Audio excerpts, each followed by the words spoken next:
So this next one is on a Prius study, and it's about emotional nonconformity in group-based settings. And it's a study from Israel, and it's about what it can teach us about innovation in the workplace. And what this study looked at is what is the emotional process of individuals who experience group-based emotions in the name of a collective that does not share their emotions.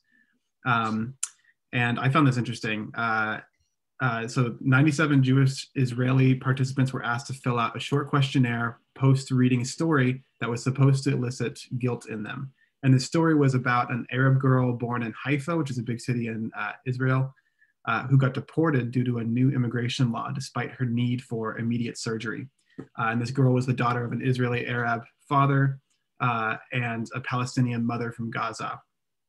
And then the final paragraph of the story described a survey where participants' guilt was assessed through two condition groups. They were given information about their community's reactions.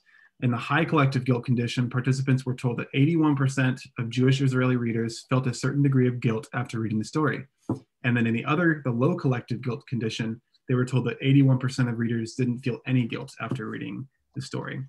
And the results of this is that participants in the low guilt condition expressed higher group-based guilt than those in the high group-based guilt condition. And this indicated that the perception of collective emotion affects group-based emotion in the opposite direction of conformity.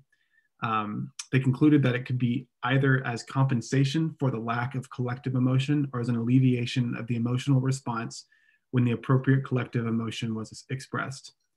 And so Anapriya's key takeaway for the workplace here was that if employees always agreed with organizations' decisions without challenging them, they would not be providing anything new to the growth of the company. And that a workplace that constantly innovates is one where employees can freely express disagreement and emotional nonconformity with the group. So it's important then to work on building a safe environment for a multiplicity of ideas and disagreements. And that conflict resolution fits in this pretty well because to be successful, disagreement causes tensions, but it's important that we express our disagreements when it's appropriate. So therefore, training team members on dialogue inclusion and agreeing to disagree is important. So I found this interesting. It's not really like anything we've kind of talked about before specifically, and I'm interested to hear what you all think about it. It's definitely interesting finding. I mean, that was my first instinct was it was a compensatory measure of, my group doesn't feel the way that I think they should. So it kind of like compensates, so I feel more. And if the group does feel a certain way, I don't necessarily have to feel that way because my group as part of my collective identity has already expressed that emotion sort of on my behalf. Yeah. So maybe that's interesting. It definitely gets to the idea of groupthink, and especially when you translate it into this idea for the takeaway if there's already too much consensus, individuals are not likely to speak up, to have something like a different view. But if they're, but there seems to be, like, in some cases, if everybody has a consensus that doesn't seem right, and some individuals are willing to speak up, do they have that safe space to voice their different opinion, even though everybody else seems to think it like different way or something? Right.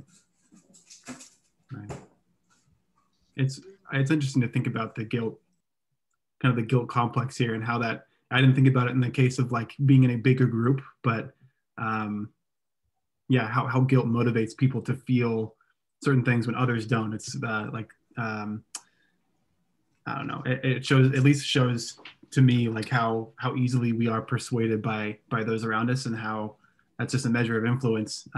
That if other people are doing something, or if they're not doing something, we're going to be persuaded to either do the same thing or not, just based on what they think. Yeah, I'm thinking about, like, I'm questioning the authenticity of it all too in this study, right? If they no longer have, the participants in the low guilt condition expressed higher group-based guilt, But then was it was the opposite true as well? And like that's where I'm questioning the authenticity. So then the reverse of that would mean like if they're in the high group-based guilt, would they express lower? Yeah. If they right. So then like what does that say about the authenticity of that guilt? Well, what does it mean? Sorry, the actual question, when it says group-based guilt, what does that mean? I think that the way I interpret it was that it was a sense of collective guilt or rather a guilt that transpires from the group or from. So so the question is, was the question, do you feel guilty about this, or was the question, should your group feel guilty about this? I think it was, do you feel guilty about this? After okay. So it seems like then that's like individual guilt, you know? Yeah. Yeah. So that's interesting because that's like, I don't know if it's like a disingenuous, like kind of feeling, or because like you said, like with the if the group feels it already, then it's like, oh, then I don't have to feel it, so I'm not going. Is that what I'm confused? But maybe maybe it's not a cognitive decision. That's just a subcognitive decision. So basically, someone, if our identity is made up in part of a social identity, and we sort of feel emotionally represented by the collective. If the collective feels a way in which we would typically feel, maybe we feel less that way because we don't need to feel that way. It's already been expressed through the collective. Yeah. So maybe it's not like, being inauthentic, but just it's playing on a very interesting identity dynamic. Yeah.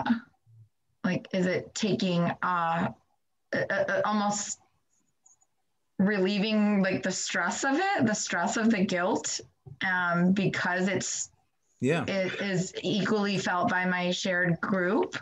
That could be it.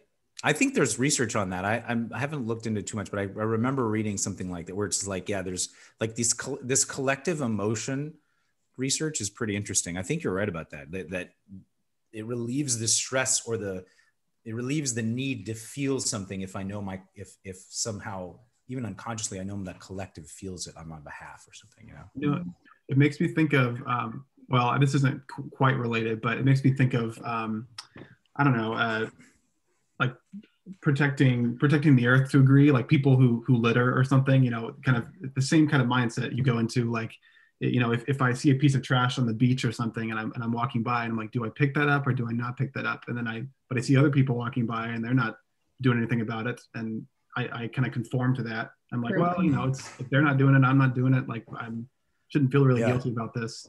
So it's different, but it's similar. It's like, and then the other opposite side of that is the social loafing theory, or the shirking responsibility theory, where it's just like, everyone else is doing it, so I don't really need to do it. I don't need to pay that cost because it's being paid by everyone else in my group.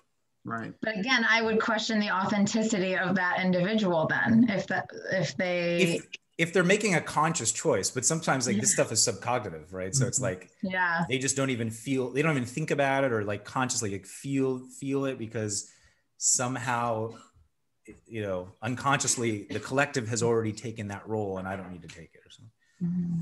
Okay, this just makes me realize how easily we're all influenced by things. Like most of us probably always think that we are these like free thinkers and individuals, and we are, but I think too, like we're very easily subconsciously manipulated. By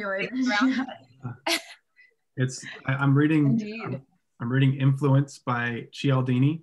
I don't know if you guys know Robert Cialdini, but Influence, this book, crazy how much we are influenced by. It's all about, it's great. I could talk all the day about. And one of the parts, go ahead. No, I was gonna say we could read Sam Harris's book on free will. Oh yeah, where some thinkers like Sam Harris believe we don't have any free will, basically, because we're completely our behaviors are dictated by sort of the environment and that kind of stuff. Yeah, No, it's true. I mean, I was reading one of the parts of this is actually on social proof and social influence and group conformity, and like a sad example, but like when, for example, when people when newspapers report a suicide in as a story, that's correlates to a bunch of other automobile accidents, airplane crashes, and suicides, because that story was put out in the newspaper. So it makes people think of, makes people, go in that same identity mode as whoever took their life, and they do it too. And it's crazy. It's in the data. So it's really strange, really crazy how we are all influenced by subconscious processes and others. I think Freud was right. Goes to show how it is.